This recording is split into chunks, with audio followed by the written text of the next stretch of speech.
Vai lá, mano. Esse fenômeno sociológico do volume de faculdades é parente de um outro, que é o alto custo do judiciário brasileiro. Tem um relatório do Tesouro Nacional que eu acho chocante. Ele compara o gasto do Brasil com o Poder Judiciário com a cesta de outros 56 países. O Brasil gasta 1,6% do PIB com o Judiciário, o que é 4 vezes mais que a média do mundo. Ou seja, não é que é um pouquinho a mais, é 4 vezes mais do que a média do mundo. Na sua avaliação, a OAB deve ter algum papel no combate aos privilégios do Poder Judiciário no Brasil? Bom, e mano, um serviço que custa 4 vezes mais deveria ser o quê? Espetacular. Né? Nós deveríamos ter uma justiça que funcionasse de vento em polpa, em que a sentença saísse rapidamente. E não é isso, né? Quer dizer, a gente tem uma contrapartida que não é um serviço, e aqui, mais uma vez, não vai nenhuma crítica pessoal, esse ou aquele gestor, mas nós não temos uma justiça que funcione, né, a plena força. Eu acho que sim, a OAB ela tem um papel nessa fiscalização e em exigir que, em primeiro lugar, se gaste menos com o judiciário, mas, sobretudo, que o serviço seja, então, bem prestado. E eu vou dar um exemplo disso, que foi a luta que nós aqui na OAB São Paulo travamos durante 2 anos e meio contra a aprovação do PL que aumentou as custas judiciárias aqui no estado de São Paulo. Aqui no estado de São Paulo, nós tivemos uma lei no ano passado que foi aprovada. A OAB, nós combatemos, assim, por 2 anos essa aprovação dessa lei. Falamos com 3 governadores, né? Quando eu entrei, estava o governador Dória, conversei com Dória, conversei com Rodrigo Garcia, conversei com o governador Tarcísio, conversei com o secretário Kassab, fomos à Lesp, conversamos com deputado por deputado para não aprovarem essa lei, que é uma lei de iniciativa do nosso Tribunal de Justiça e que aumentou o custo da justiça. E aumentou o custo da justiça, indo bem na linha aí do que você está falando, sob o argumento disso, né? De que então nós estamos prestando um serviço, né, de ponta e precisamos de mais recursos públicos para isso, né? O recurso do orçamento do Estado não está dando conta. Então, apesar de já ser, né, essa fatia grande do orçamento não está dando conta, então nós precisamos que o cidadão pague. Um dos aspectos mais, assim, absurdos dessa lei é o pagamento de 2% antecipadamente para cumprimento de sentença. Então, imagina que você processa uma companhia aérea ou você processa um plano de saúde, né, porque não quis te pagar uma cirurgia e você ganha uma indenização desse plano de saúde de R$100 mil. Você ganhou o processo. Você já pagou para entrar com o processo 1,5% sobre o valor da causa. Eu não sou boa em matemática, não me peço fazer essa conta. Mas você já pagou ali 1,5% sobre o valor da causa para entrar com o processo. Tramitou. Você ganhou. Você ganhou uma indenização de R$100 mil. Mas agora você precisa que esses R$100 mil, né, sejam pagos. É o que a gente chama de cumprimento de sentença.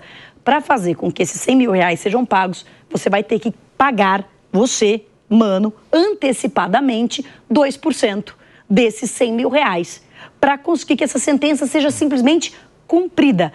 E se o plano de saúde não te pagar nunca esse valor? Você perdeu esses 2% e ficou a ver navios. É um absurdo completo, porque você cobra por um serviço que não foi prestado. Que não teve sucesso, né, por um serviço que não teve êxito. E isso, claro, que afasta o cidadão, sobretudo a classe média, né, aqueles muito vulneráveis, né, muito hipossuficientes, têm o benefício da justiça gratuita, mas não todos. Você que ganha 5, 6 mil reais, você não tem o benefício da justiça gratuita e você vai ter que pagar os 2% para cumprimento de sentença. E quando nós entramos, eu só estou trazendo a baila à tona nessa questão, acabou que esse projeto foi aprovado, isso está valendo a partir de agora, e nós entramos, então, como OAB São Paulo, com uma ação de inconstitucionalidade contra esse trecho.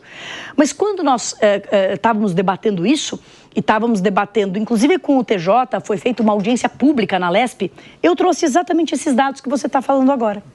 Os dados do custo da justiça no Brasil, o custo do nosso Tribunal de Justiça, especificamente em São Paulo, né, um custo que é dimensionado pela quantidade de processos, claro que é um tribunal gigante, mas ele também tem, né, uma arrecadação gigante. Então, fazendo ali essa avaliação, dá para a gente perceber que é um tribunal caro, a justiça cara, a percepção da população e que não está distante da verdade, né? Não está inteiramente errada, é essa mesmo, de que existem ali inúmeras, né, benesses e, enfim, né, o que a gente chama de, né, aqueles... Penduricários.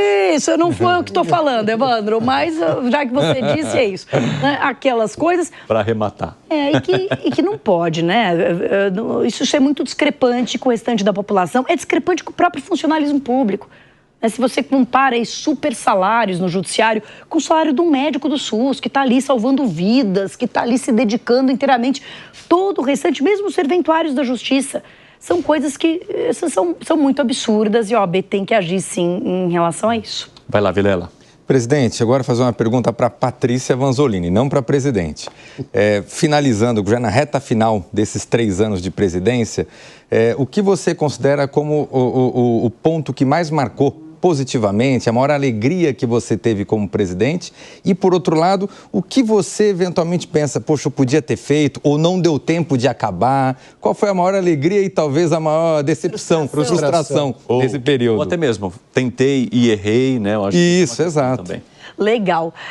Bom, eu acho que são muitas alegrias, era muito desafiador, né? Porque a OAB precisava de um choque de gestão, precisava de profissionalização, precisava de digitalização e a gente acabou conseguindo fazer. É um trabalho um pouco, assim, de bastidores, que não digamos assim, né? O público não vê, mas a gente sabe o quanto foi difícil.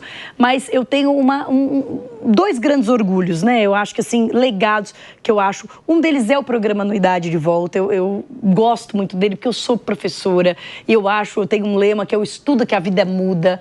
E assim, quando eu ouço o feedback, olha, eu comecei a fazer curso, eu comecei a ganhar melhor, para mim é muito emocionante, né? A gente saber que a gente consegue melhorar a vida das pessoas e mudar. Então, a Anuidade de Volta, para mim, é um grande orgulho. E eu tenho um segundo grande orgulho, aí falando de nós mulheres, que foi instituir a paridade nas listas do 5º Constitucional. Né? Nós sabemos que 1/5 do nosso Tribunal de Justiça, ele é preenchido por uma vaga da OAB.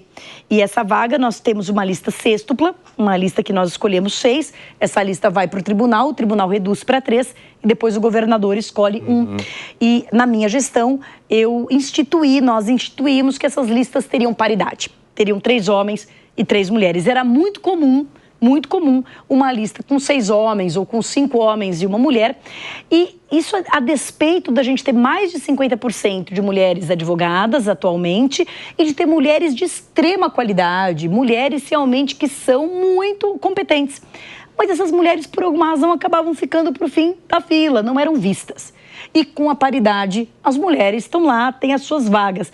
Então, veja, não significa... Muitas pessoas, elas opõem ação afirmativa à meritocracia. Não importa o gênero, importa a qualidade. Concordo 100%. Importa a qualidade. Mas existem mulheres de muita qualidade que não eram votadas. Porque não eram nem consideradas, porque ninguém pensava nelas. Essa é a questão. Então, essa ação de paridade não é para botar lá mulheres sem qualidade.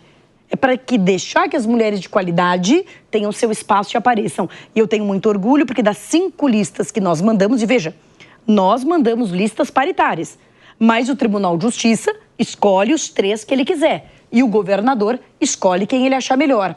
Das 5 listas paritárias que nós mandamos, 4 dos escolhidos foram mulheres. Escolhidos pelo governador, a última pelo governador Tarcísio e doutora Carla Hall. Então, assim, isso mostra que são mulheres de qualidade e que simplesmente não tinham o espaço. Esse é um legado, eu acho que muito importante que eu gostaria de deixar. Uma questão que eu acho que nós ainda não resolvemos e que talvez também seja um pouco uma frustração, mas um momento de acomodação também, é essa questão da justiça virtual. Eu sinto que nós ainda não resolvemos a justiça virtualizada, o fato dos juízes não ficarem mais no fórum 100% do tempo. Tudo isso eu acho que eu compreendo, eu acho que é um movimento natural. Quando eu entrei na gestão, eu tinha... É a tal da humildade do vivendo e aprendendo, né? Quando eu entrei na gestão, eu tinha muito claro na minha cabeça, até por ser criminalista, que tinha que voltar tudo presencial, que tinha que ser tudo presencial. Com o tempo eu fui percebendo que eu estava errada. que eu estava errada, que a justiça remota, ela podia ser mais célere, ela podia ser boa para o próprio advogado, muitos advogados preferem fazer uma audiência virtual, então eu fui revendo o meu posicionamento, fui vendo que não precisava ser tudo presencial, mas acho que nós ainda deveríamos ter critérios um pouco mais claros e a advocacia deveria ter mais respeito dentro do acesso à justiça. Então, acho que a gente ainda precisa lutar em relação a isso. Tá bom, os juízes não estão no fórum, mas tem que atender, ainda que virtualmente, o advogado. O advogado que procura o juiz, que procura o desembargador para despachar, ele tem que ser atendido, porque antigamente era, digamos, mais orgânico. Você queria ser atendido pelo juiz, você batia lá na porta dele, ele tinha que te atender. Agora que ele não tem que estar lá, não necessariamente está lá, ele tem que responder e-mail, ele tem que marcar um despacho, pelo menos virtual, ou seja, a gente não pode deixar que a justiça virtual nos afaste, ou afaste a advocacia ali do juiz, né? Tem que ser usado para unir e não para afastar. Então, acho que em relação a isso, nós ainda precisamos caminhar em conjunto com o judiciário, em conjunto com o CNJ, para ter regras mais claras do que é presencial, do que é online, e para que o advogado tenha os seus direitos respeitados. O seu direito ao acesso ao judiciário, o seu direito à sustentação oral, por exemplo, né? Isso tem que ser respeitado. Uma coisa que eu discordo veementemente nos tribunais superiores, no STJ e no STF, é essa criação da sustentação oral gravada. Né? Isso, para mim, é um teatro. Né? Não existe. Sustentação oral tem que ser em tempo real. Não adianta eu mandar uma gravação ali de 5 minutos sem saber quem vai ver, quem vai ouvir. Isso é apenas um arremedo, né, de justiça. Né? Mas tem muito processo. Bom, mas o advogado, mais uma vez, não pode ser a parte a ser onerada com isso. Nós temos que garantir o direito à sustentação oral, o direito ao acesso à justiça. Acho que isso nós ainda temos que avançar. Bom,